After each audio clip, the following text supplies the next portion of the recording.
সেই তুমি কেন এত অচেনা হলে,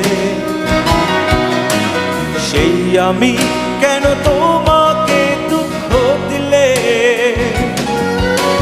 কেমন করে এত অচেনা হলে তুমি, কিভাবে এত বদলে গেছি এই আমি। বুকেরই সব কষ্ট দুহাত সরিয়ে